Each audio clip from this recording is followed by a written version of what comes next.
Vice ganda, last shooting day na sa kanyang pelikula, Ayon Perez nakabisita sa set.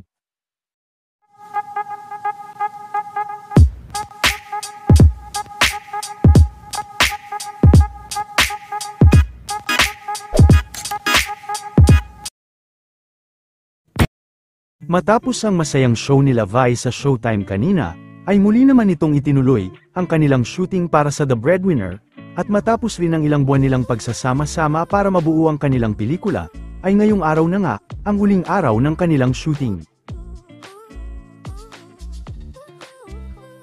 Maging sina Argus at Kulot ay nasa set din ng shooting, dahil huling araw na din nila, ay nagbigayan naman, ng mga pa-souvenir ang mga cast, nagbigay din ng cap ang isa sa kanilang direktor.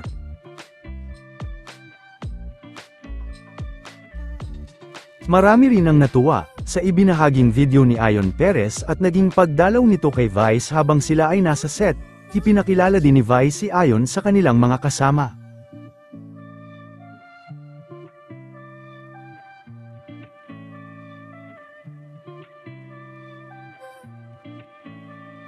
Samantala, habang nakabreak sa Showtime ay tila nainis naman si Vice, sa kasama ng isang bata, na nais magpa-picture dito, biro kasi ni Vice ay tinutulak nito ang bata.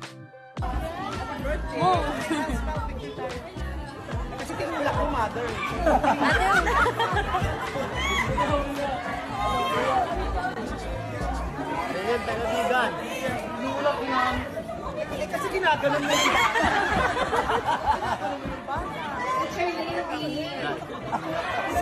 Charlie,